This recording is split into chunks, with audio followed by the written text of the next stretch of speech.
Siempre que escucho las alabanzas a nuestro Dios de esa manera, una manera fuerte, con convicción, pienso que me alegra, me agrada, pero no pienso en que me agrada a mí, sino que pienso que en esos momentos nuestro Padre se está llenando de orgullo de sus hijos que le están alabando y glorificando. ¿También lo piensan, hermanos? Amén. Amén. Así que cada que podamos entonar un canto, sea con la iglesia o sea nosotros en la intimidad con nuestro Dios, sigamos cantándole a nuestro Dios, porque esa es una de las maneras en que glorificamos su santo nombre. Antes de dar inicio, les invito a que inclinemos nuestro rostro y vamos a nuestro Padre en oración. Bendito Padre, nuestro eterno Dios, te damos gracias, Padre, por la oportunidad que nos das de estar aquí. Gracias porque es un privilegio que no merecemos, pero nos gozamos junto con cada uno de nuestros hermanos al cantar, al escuchar tu palabra, pero también al platicar contigo. Gracias por tanto amor que nos das, Padre, y gracias porque nos permites amarte, permites estar aquí entregando nuestra mente, nuestro corazón en alabanza a tu bendito nombre. Bendice tu palabra, Padre, para que todo lo que se hable pueda ser de edificación para tu iglesia, podamos crecer y podamos agradarte cada día de nuestra vida. Gracias por todo te lo rogamos en el nombre de Cristo, nuestro Señor y Salvador. Amén. Amén. Hermanos, es un gusto nuevamente estar con ustedes. Yo creo que hace 2 años que empecé a venir por acá, un hermano dijo, no conocemos quién sea el hermano Pedro Hernández, ¿verdad? Si acaso me conocía Jorge, y para mí fue un reto venir, ¿verdad? Porque pareciera que es sencillo, pero llegar a un lugar, aunque sabes que es la iglesia, pero que no conoces a nadie, hermano, representa un reto.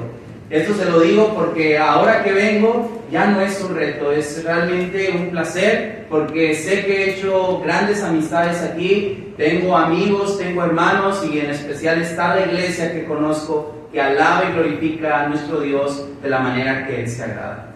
Es un gusto estar con ustedes en esta tarde, y también es un gusto que ahora sí me pudo acompañar mi esposa. Mi hija ahora no ha podido venir porque está en una actividad de la iglesia, pero también dice, papá, saluda a los hermanos de mi parte, y ojalá que en otro momento pueda ir contigo, ¿verdad? Y nos gozamos con ustedes. Hermanos, cuando me extendía la invitación, la cual agradezco a nuestro Dios que nos permite estar aquí, se me hacía muy interesante, hermanos, que escogieran este tema. Porque a veces pensamos que los temas que son rebuscados, los temas que son controversiales, son los que son importantes para tratar en una campaña. Pero ¿sabe? Estos temas son bien interesantes e igual de importantes que otros. Hablar acerca de la fe, para examinarnos si realmente seguimos por el camino correcto, si estamos en la condición correcta, es bien importante, hermanos. Les voy a pedir que abran su mente, que abran su corazón a la palabra de nuestro Dios, y que seamos capaces de examinarnos si realmente estamos, como dice el tema, si estamos afirmando nuestra fe, si realmente nuestra fe está firme, como aquel día que yo decidí seguir a nuestro Dios. Y si usted es una persona que está visitando la iglesia, no importa el tiempo que tenga visitándonos, ojalá que también pueda estar atento a la palabra, para que usted decida el día de hoy tomar la mejor decisión de su vida, que es afirmar su fe en nuestro Dios. Vamos a abrir nuestra Biblia, en Hebreos capítulo 12, verso 1 y verso 2. Yo creo que este texto es uno de los textos que como cristianos hemos leído muchas veces. Posiblemente hemos recibido más de un estudio con respecto a esto, y es muy interesante lo que el escritor a los Hebreos, aunque no se conoce quién sea de una forma contundente el escritor, algunos llegan a pensar que es Pablo. En lo personal a mí me gusta pensar también que es Pablo, pero no enseñamos tal, ¿verdad? Porque no se identifica, solo hay algunos patrones que coinciden con el tipo de escritura de Pablo. Acompáñenme ahí, verso 1 en adelante. Por tanto, nosotros también, teniendo en derredor nuestra tan grande nube de testigos, despojémonos de todo peso y del pecado que nos asedia, y corramos con paciencia la carrera que tenemos por delante. Puestos los ojos en Jesús, el autor y el consumador de la fe, el cual, por el gozo puesto delante de él, sufrió la cruz, menospreciando el oprobio, y se sentó a la diestra del trono de Dios. Considerad a aquel que sufrió tal contradicción de pecadores contra sí mismo, para que vuestro ánimo no se canse hasta desmayar. El texto en el que estaremos basándonos estos 3 días, y ojalá que usted tenga el tiempo y el ánimo de acompañarnos durante estas lecciones, estaremos examinando la mayor parte del capítulo 12. Vamos a estar hablando el día de hoy, empezamos con el verso 1 al verso 3, pero todos ellos hablan acerca de afirmar nuestra fe. Y hemos de ver en esta tarde que una de las maneras para afirmar nuestra fe es poniendo nuestros ojos en Jesús. Les quiero preguntar, ¿alguna vez usted ya ha escuchado un tema de esto? ¿O alguna vez ha dado un tema de esto? ¿Alguna vez ha aconsejado a alguien más y le ha dicho, es que pon tus ojos en Jesús? ¿Sí o no que lo hemos dicho muchas veces? Vemos a alguien que anda desanimado, vemos a alguien que tiene algún conflicto con un hermano y que de pronto eso le impide crecer en su fe. ¿Sí o no les hemos dicho, es que tu mirada debe estar puesta en Jesús? Yo creo que todos lo hemos aplicado, pero hoy tenemos que ver si realmente aquello con lo que yo a veces aconsejo a alguien más, realmente lo aplico en mi vida. Vamos a ver si esto realmente es algo que nosotros hemos aplicado en nuestra vida. Vean, lo primero que les puedo decir o que podemos aprender, ¿por qué debemos poner nuestra mirada en Jesús? Es porque así podemos identificar lo que intenta apartarnos de esa fe. Si tú pones la mirada en Jesús, vas a ver que otras cosas intentan apartarte de ti. No les estoy diciendo que este era el fruto, ¿verdad? Ahí en el huerto, mucho menos, ¿verdad? No sabemos qué es, pero sí es una imagen que utilizamos para representar el pecado. Y bajo eso, yo quiero decirles que usted y yo, si tenemos puestos los ojos en Jesús, nosotros vamos a ver aquellas cosas que intentan quitar nuestra mirada de Él. Y esto es bien interesante, ¿sabe por qué? Porque decía alguien, si tú realmente estás concentrado en algo, decía un profesor de la UNAM, hay un efecto que ellos le han llamado el efecto del elefante azul. No sé si lo han escuchado ustedes. Esto quiere decir que si tú estás concentrado en algo, puede pasar un elefante detrás de ti. Él decía un elefante azul para hacerlo más vistoso. Dice, y tú no te vas a dar cuenta de eso. ¿Por qué? Porque tu mirada está bien puesta en eso, estás concentrado. Pero si no, hay unos que les cuesta trabajo concentrarse en algo, ¿sí o no? Hay quien en la reunión puede decir cuántas veces se paró ese hermano o esa hermana, puede decir si alguien estaba tomando agua, puede decir si sacó el celular y puede decir todo lo que pasó en el edificio, porque a veces estamos más concentrados en otra cosa, nuestros ojos están puestos en otra cosa y no en Jesús. Y cuando hablamos acerca de esto, usted debe ser capaz de poner su mirada en Jesús. ¿Para qué? Para identificar, mira, esto no me va a distraer. Esto no va a quitar mi mirada de Jesús.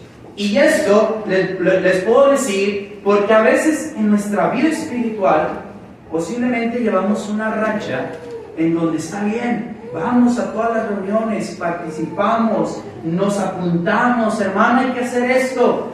Pero a veces pasa una cosa tan pequeña que a veces distrae nuestra mirada de lo que debe ser. Perdemos nuestra mirada. ¿Qué son esas cosas, hermanos, según la palabra de nuestro Dios, que pueden quitar nuestra mirada del que debe ser nuestro objetivo? Miren, primero, lo que puede quitar nuestra mirada de ese objetivo es el peso de esta vida.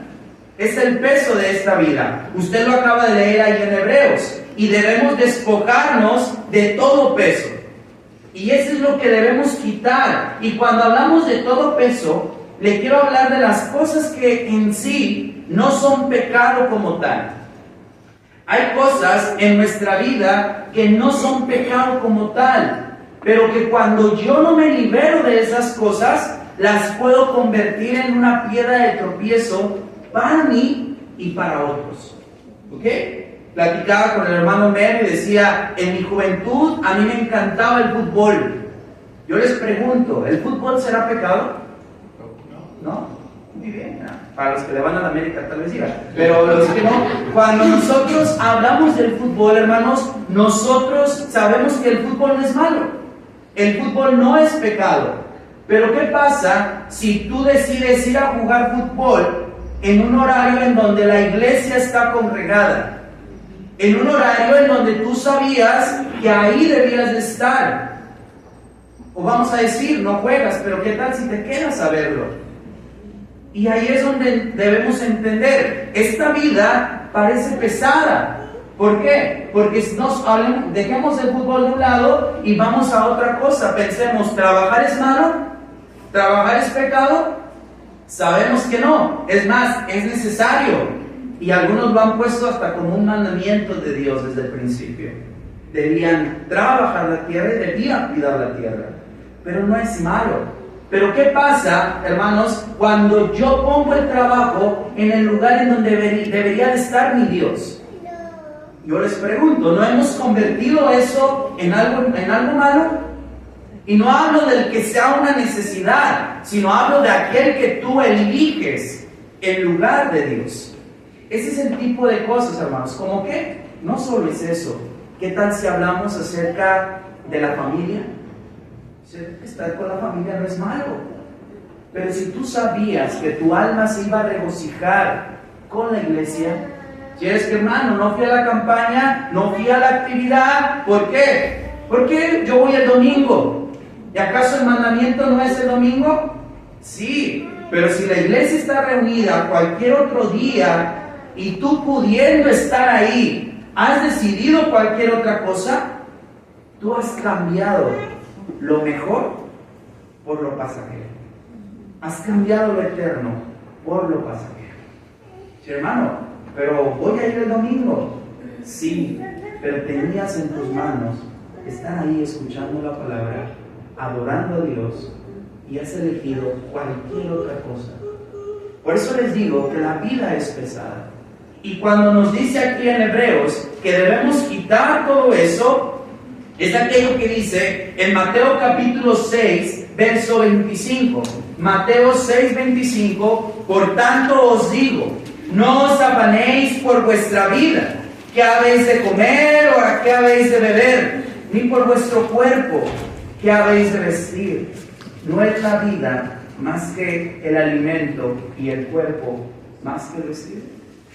Lo que dice Jesús es, no pongas en primer lugar las cosas materiales o temporales en lugar de donde podrías poner las cosas eternas.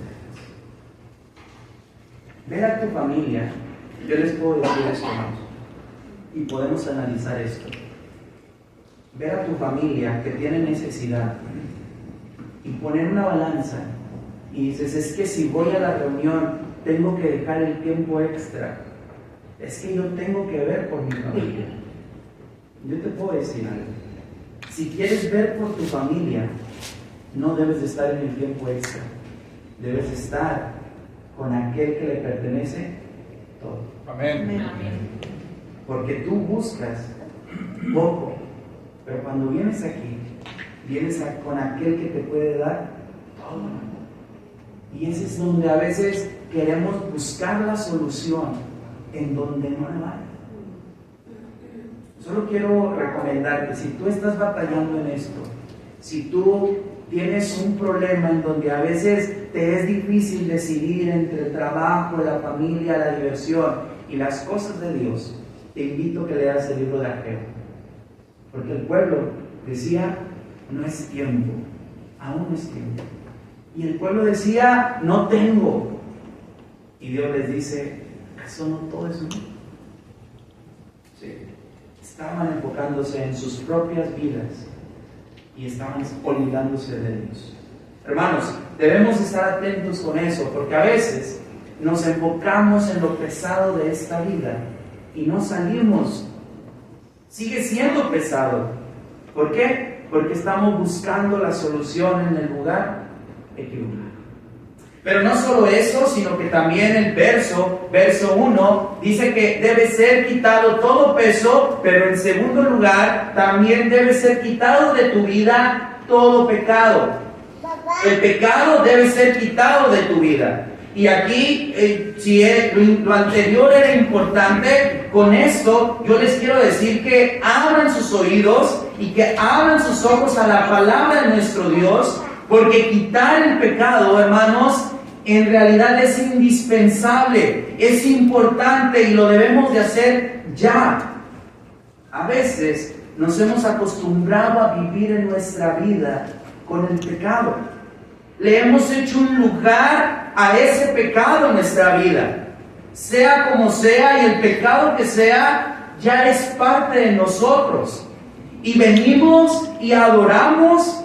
Y es más, hemos planeado que saliendo de aquí, de adorar a nuestro Dios, vamos a ir a cometer otra vez ese pecado.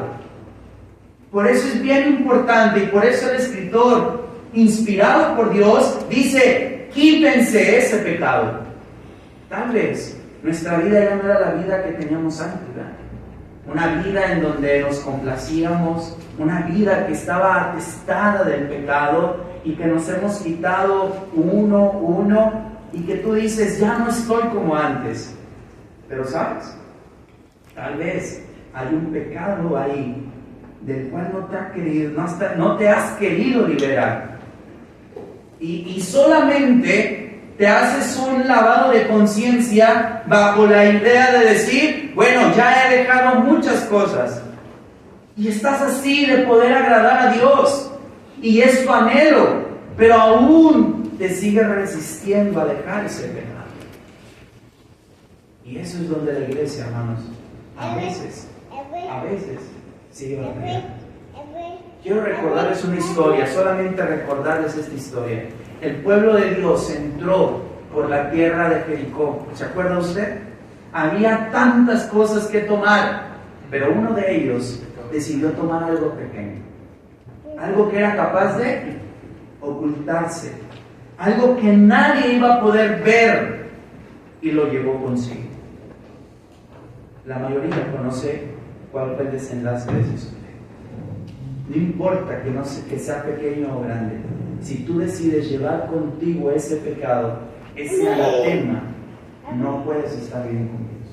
Es importante, hermanos, que decidamos quitarnos de todo ese pecado que nos asedia. En Génesis capítulo 4, verso 7, Génesis 4, 7, Dios le ha dicho esto: si bien hicieres, ¿no serás enaltecido? Y si no hicieres bien, el pecado está a la puerta. Dice, con todo esto, aquí será su deseo, y tú te enseñarás de él. ¿Qué es lo que él ha dicho? ¿Qué es lo que Dios nos ha dicho? No digas que no puedes quitarte ese pecado. No digas eso.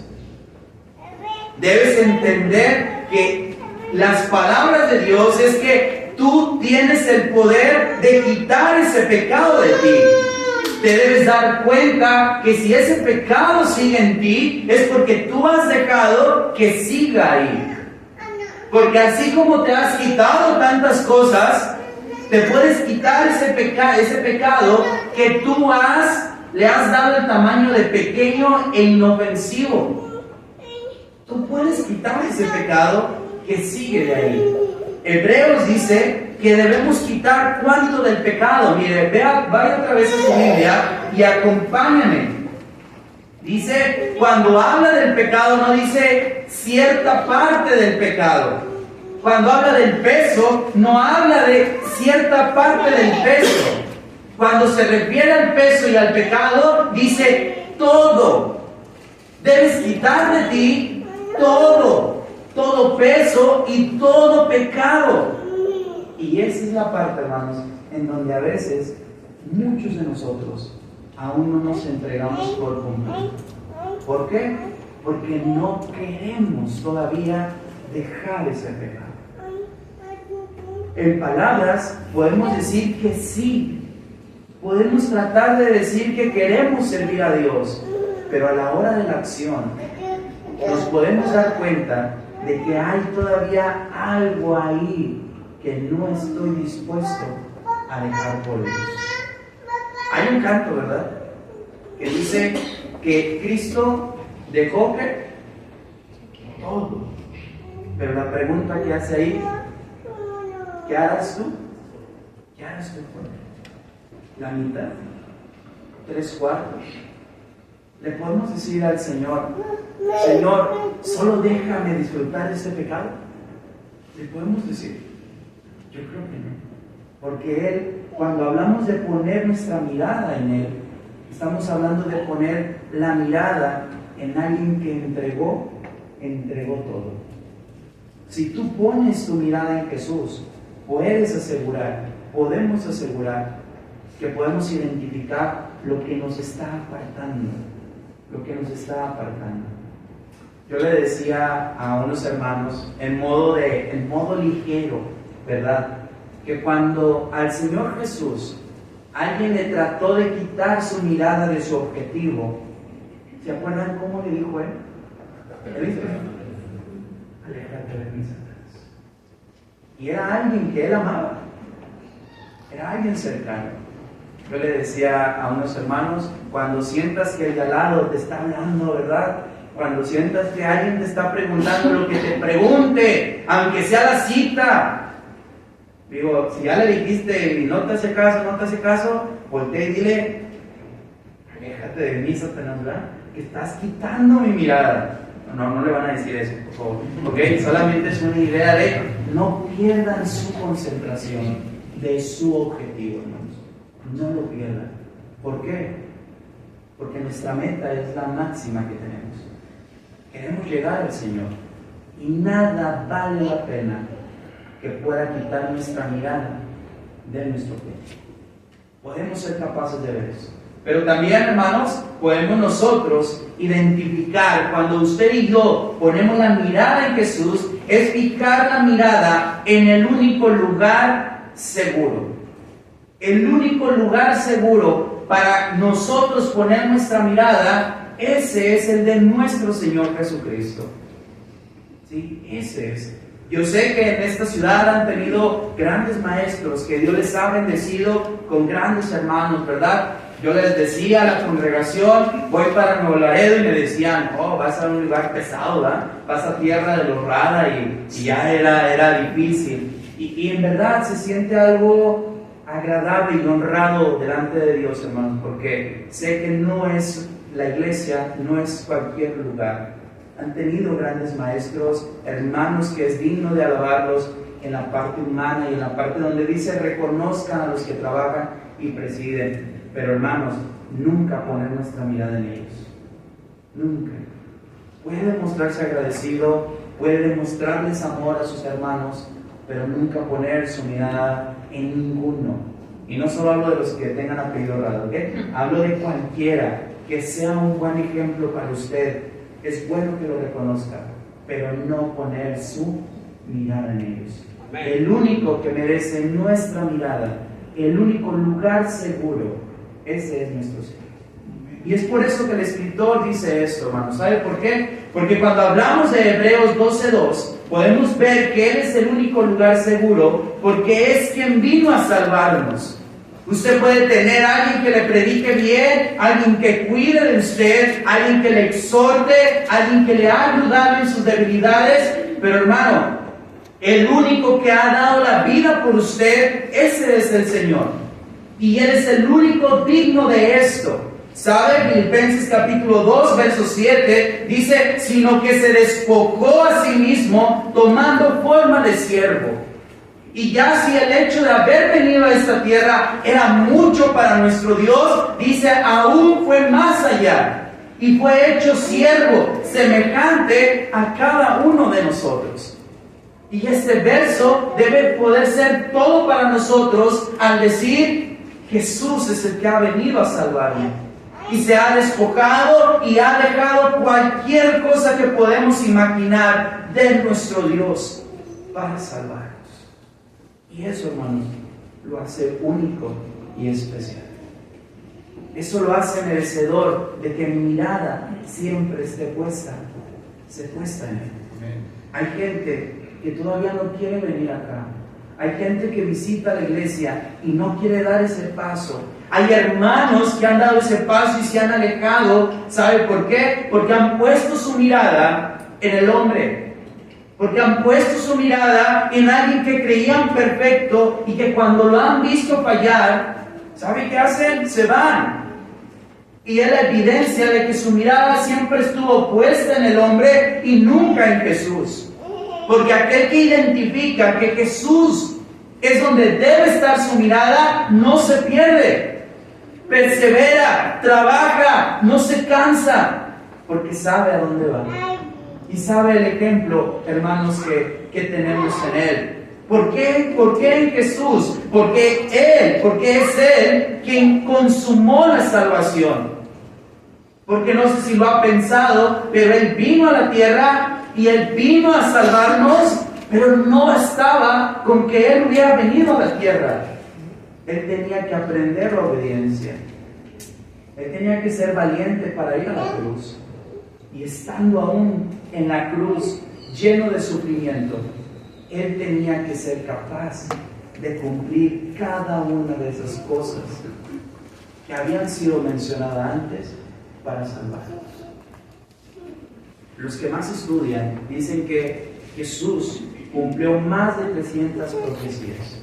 Cuando la palabra de Dios dice, ¿verdad? Lo vamos a ver un poquito más adelante. Y podemos ver esta parte. Cuando en Hebreos capítulo 5, verso 9, dice, y habiendo sido perfeccionado, vino a ser autor de eterna salvación para todos los que le obedecen. Cuando dice que vino a ser esa salvación, fue ese punto en el que Él fue a la cruz. Y eso es digno, hermanos, de que usted y yo pongamos nuestra mirada en Él. Dice Juan capítulo 19, verso 30, lo puede poner como referencia, la palabra consumado es. La palabra que Jesús utilizó para consumado es, quiere decir cumplido, pagado o terminado.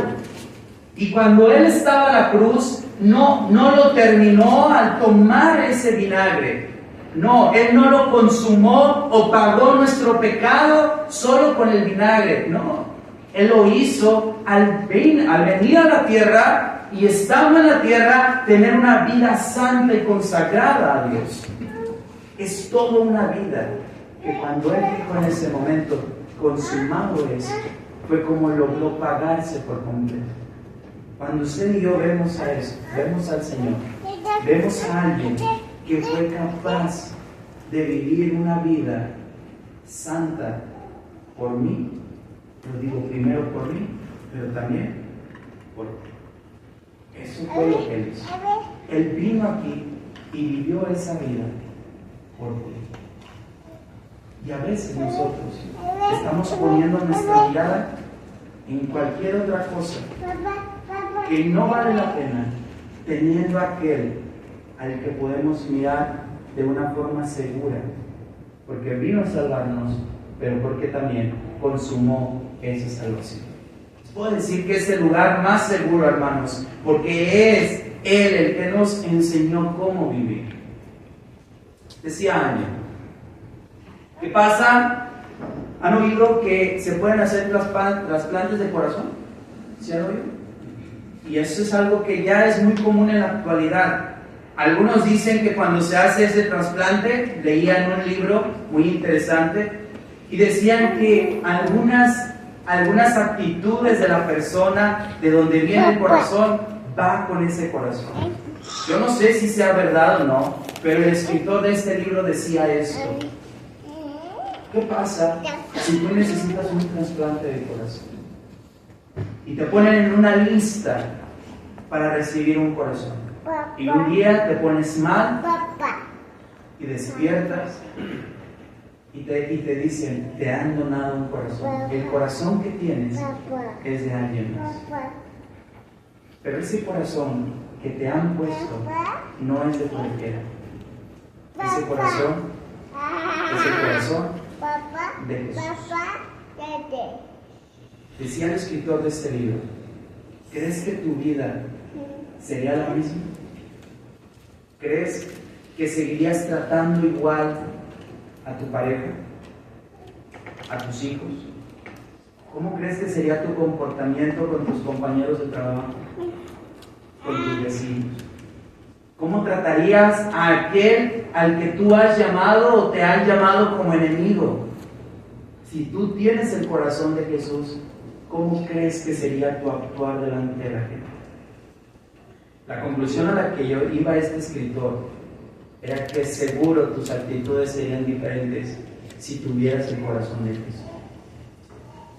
Pero la conclusión no era eso. La conclusión es que tú, aunque no te han hecho un trasplante así, tú ya tienes el ejemplo de alguien que te ha enseñado cómo actuar. Tú ya tienes a alguien en quien tu mirada debe estar puesta y que te ha enseñado cómo vivir aquí. Y que por lo tanto, alguien te está enseñando cómo tratar a tu pareja, cómo tratar a tus hijos, cómo tratar a tus hermanos. Hay alguien que nos está enseñando cómo vivir aquí. Por eso es bien importante, hermanos, que pongamos nuestra mirada en Jesús. Hebreos capítulo 4, verso 15, puede ser aquel que nos fue tentado en todo como nosotros y que en todo nos enseñó cómo vivir sin pecado, dice. Y saben, quiero decirles por último esto, y esta es una de las partes que más me gustan cuando pienso en Jesús. Difiero un poco con algunos hermanos cuando voltean y ven a la cruz con sufrimiento. Les decía esto a mis hermanos el domingo pasado. Casi no dirijo la cena del Señor porque hay otro hermano y ahí me toca predicar, pero esta vez no estaba él y les compartía esto. Cuando vean a la cruz, no lo vean con tristeza. Por favor, ver la cruz no es un momento de verla con tristeza y con dolor, porque a veces pensamos que el que está en la cruz es alguien que está sufriendo. Pero Jesús no quiere eso. Jesús quería que cuando voltearan a ver a la cruz, vieran a alguien que estaba triunfando. Era alguien que estaba venciendo. Era alguien que estaba cumpliendo y obedeciendo la voluntad de su Padre, pero nunca sufriendo. Porque era su gozo el que estaba puesto delante de sí. Jesús, anticipando esto, vean lo que les dice en Juan capítulo 16, verso 33. Juan 16, 33. Estas cosas os he hablado para que en mí tengáis paz. En el mundo tendréis aflicciones, pero confiad, que dice, yo he vencido al mundo. A Jesús no lo mataron. A Jesús no lo mataron. Jesús entregó su vida por nosotros. Y es algo completamente diferente. Él dijo, yo tengo poder para poner mi vida, para volverla a tomar. Yo soy el que va. Yo soy el que vengo a cumplir la voluntad de Dios. En el verso 4, mire, si usted está ahí en Juan 16, regrésese un poquito al verso 4. Mas os he dicho estas cosas para que cuando llegue la hora os acordéis de que yo os lo había dicho. O sea, cuando me vean ahí, no crean que me derrotaron, porque eso yo ya se los había dicho que iba a pasar. Yo estoy cumpliendo la voluntad de mi Padre. Así que, hermano, cuando tú veas a la cruz, cuando tú voltees a la cruz, puedes realmente decir que la cruz para los romanos era signo de sufrimiento, pero para Cristo era signo de triunfo y victoria. Para Él era la cruz. Y cuando usted y yo volteemos, es el lugar más seguro, porque vino a salvarnos, porque consumó esa salvación, porque nos dio ejemplo y porque Él triunfó. Hermanos, esa es la manera. Si usted y yo aprendemos a amar a Jesús, si realmente estamos enamorados de Jesús, el cristianismo es diferente. Le voy a hacer una pregunta. ¿Sí pueden levantar la mano? ¿Sí? Porque he ido a lugares en donde les digo, levante la mano y como que no. Digo, capaz que no los dejan. ¿Quién de ustedes, levante la mano, quién de ustedes le ha dicho, y tenga cuidado con no mentir, si no se acuerda, no la levante, pero si se acuerda, hágalo, por favor. ¿Quién le ha dicho a Dios, te amo? En una oración. ¿Se dan cuenta que son pocos? Regularmente no le decimos te amo a Dios. Un hermano preguntándole esto me decía, hermano, pero siempre le doy gracias a Dios. Y hermano, si vas a la tienda y te compras una coca, ¿cómo le dices al señor o la señora que te atiende? No le dicen gracias. ¿Y por qué nos conformamos con decirle gracias a Dios? ¿Por qué cuando estás en la iglesia y te sirve la comida y te entregan tu plato, ¿a poco no le decimos al hermano o a la hermana gracias? ¿Por qué cuando alguien nos hace un favor solo decimos gracias? Pero con Dios no es así. Cuando vayamos a nuestro Dios, recordemos que es alguien al que tenemos que amar y que le gusta que le digan que lo aman. Él sabía que Pedro lo amaba. Pero le pregunta a Pedro, Pedro, ¿me amas? Él sabía. De hecho, Pedro le dice, Señor, tú sabes que te amo. Pero es necesario decirle, te amo. ¿Por qué? Porque a veces somos cristianos y no nos hemos enamorado por completo de nuestro Dios. Lo reconocemos como Creador, lo reconocemos como Salvador, pero que estamos lejos de estar enamorados de Dios. Cuando alguien está enamorado, ¿sabe qué hace cuando alguien está enamorado? Lo dice todo, ¿verdad? Procura estar el tiempo con él o con ella. Es detallista. Se baña, se cambia, lleva regalos. Procura lo mejor, ¿sí o no? Cuando uno está enamorado. Pero a veces cuando venimos a nuestro Señor, cuando venimos a nuestro Dios, a veces no demostramos que estamos enamorados. Le decía al hermano, ahorita que platicaba con el hermano Vero, digo, dejé de jugar fútbol porque pues conocí a mi esposa y me casé, ¿verdad? Me separó de eso, pero porque la amaba más que al fútbol. ¿Sabes? Cuando tú amas a alguien realmente, nada será pesado. Serás capaz de dejar lo que sea. ¿Cuándo estás enamorado? Cuando estás enamorado. Cuando estás enamorado del Señor, tu mirada siempre está puesta. Siempre está puesta. Y eso, hermanos, nos puede y nos va a ayudar siempre. Tercer punto. Vamos, porque ese reloj me presiona mucho. Tercer punto. ¿Cómo podemos nosotros poner nuestra mirada? ¿De qué sirve? Bueno, esto nos sirve para permanecer firmes siguiendo el ejemplo de Cristo. Aunque lo hemos mencionado, quiero hacer énfasis en 2 puntos según el verso 3, porque así lo hace el escritor. Aunque dice que pongas tu mirada en Él enfatiza algo en el verso 3. ¿Qué es lo que enfatiza? Cuando volteemos a ver a Jesús, vamos a ver su firmeza en medio de ese sufrimiento. Y su firmeza era porque Él sabía lo que iba a hacer, porque Él sabía cuál era el objetivo de eso. Y cuando hablamos acerca de eso, tenemos que aprender cómo reaccionó Jesús ante las ofensas. ¿Cómo reaccionó Jesús ante la traición de uno de los suyos? ¿Cómo reaccionó Jesús ante la difamación?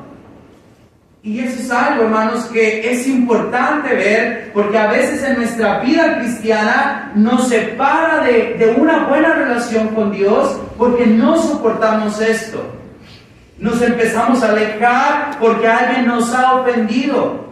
Nos empezamos a alejar porque alguien en la iglesia o fuera de la iglesia nos ha traicionado. Nos empezamos a alejar porque alguien inventó algo de mí. Y entonces la vida espiritual queda a un lado. Pero yo le puedo decir que en Jesús tenemos un ejemplo que sufrió cada una de estas cosas y siguió firme en su fe, siguió firme en su obediencia, siguió firme en su misión. Usted y yo lo podemos hacer. Podemos poner nuestra mirada porque Él es ejemplo de eso.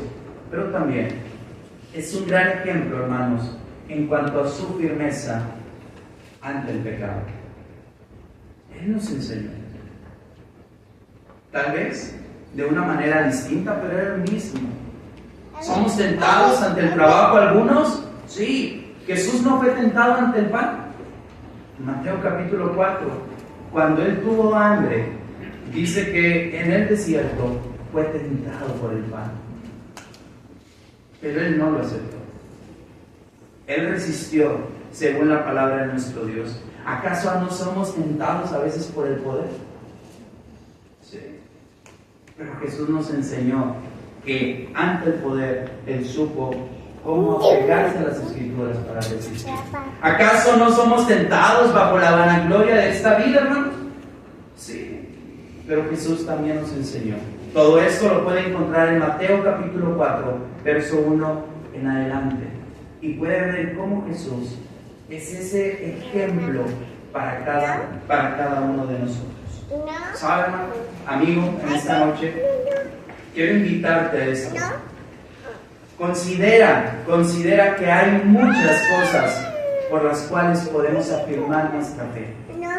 Y la más fuerte es que tú y yo logremos poner nuestra mirada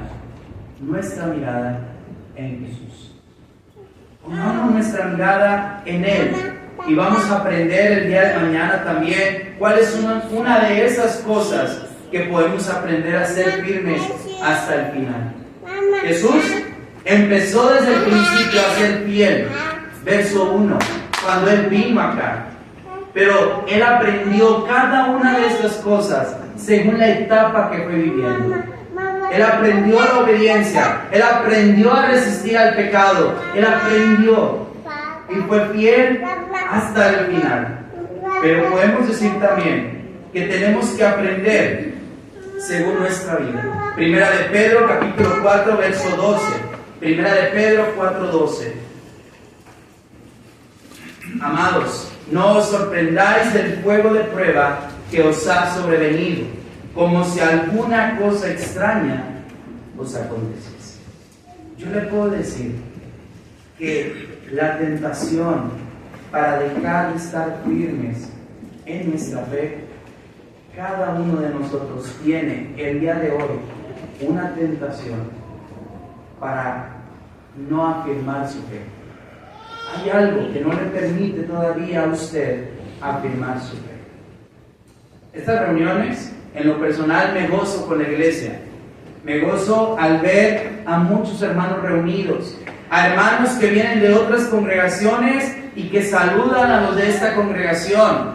Yo sé que ustedes también se gozan con eso, pero no sé si les ha pasado, si pasen aquí en esta ciudad o en esta congregación, que cuando estas actividades terminan, a veces el gozo ya no es el mismo.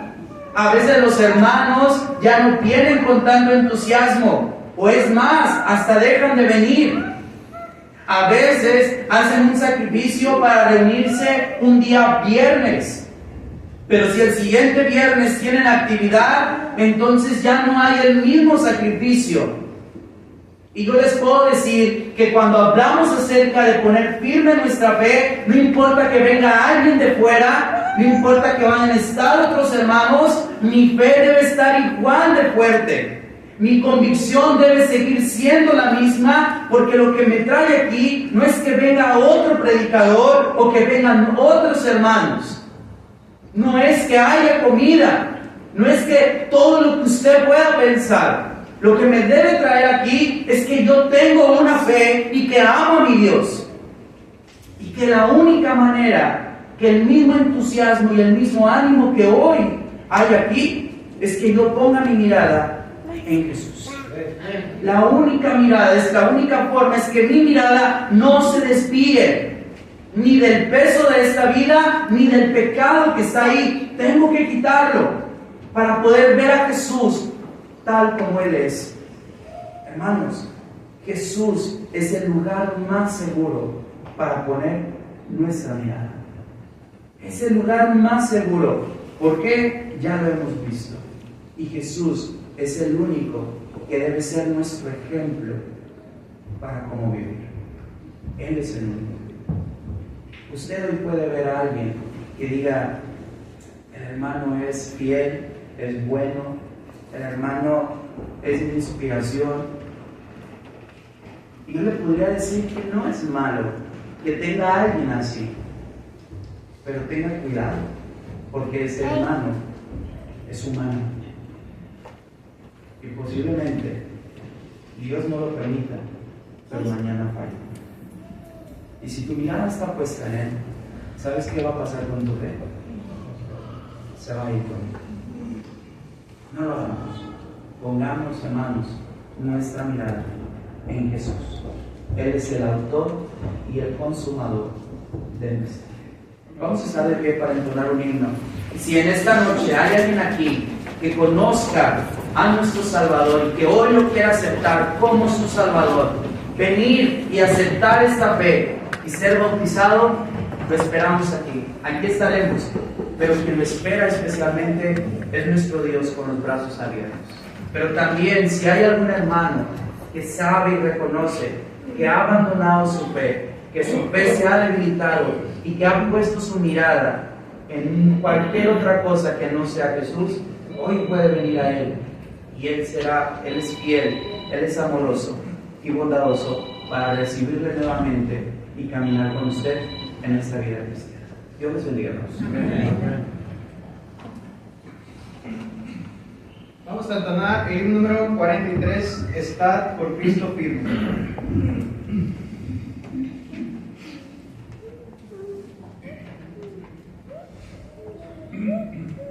Si lo tenemos, cantemos. Estad por Cristo firme, soldados de la cruz, alzado en la bandera, el nombre de Jesús, es nuestra la victoria, con Él por capitán. Por Él serán vencidas las huestes de Satán. Estad por Cristo firmes, os llama a la lid. Con Él pues a la lucha, soldados todos sí. Probad que sois valientes, luchando contra el mal. Es fuerte el enemigo, mas Cristo es sin igual. Estad por Cristo firmes, las fuerzas son de Él. El brazo de los hombres es débil y es infiel. Vestidos la armadura, velad en oración. Deberes y peligros demandan gran tesoro. En esta noche solo quiero agregar unas palabras. Tú que no has obedecido, que sabes quién es el Señor, que lo conoces, que hoy bien pudieras decir: sé que Él es el autor y el consumador de la fe, pero que no has sido valiente. Solo quiero que pienses en algo. Pon tu mirada en esta noche en Él. Y Él te puede decir algo. Ven, que he dado mi vida por ti. Pon tu mirada en Él. No lo pongas en nada más. Si hay algo que aún no te permita dar ese paso, si te da pena, si sientes que no vas a poder después de esto, que no vas a poder ser fiel, olvídate de todo eso. Solo pon tu mirada en Él y ve lo que Él hizo por ti. Él fue a la cruz y murió por ti. No necesitas nada más. Necesitas pasar al frente y reconocer que Él dio su vida por ti. Que Él vino a este mundo y se despojó de todo. Y que Él quiere que vengas a Él. Pero también quiero recordarles a aquellos que ya lo hemos visto, que lo hemos aceptado, pero que nuestra vida espiritual aún no está firme. Que soy movido, que a veces soy frío y que a veces soy caliente. Hoy yo te invito que pongas realmente tu mirada en Él y tengas una vida cristiana digna de aquel que dio su vida por ti. Pueden reflexionar en esto y vamos a seguir aquí. No necesita tal vez pasar al frente, pero ahorita puede tomar al que está al lado suyo y le puede decir: necesito de mi Señor. Y con gusto podemos ayudarle a través de la palabra con todo gusto. Hermanos, pueden tomar su lugar.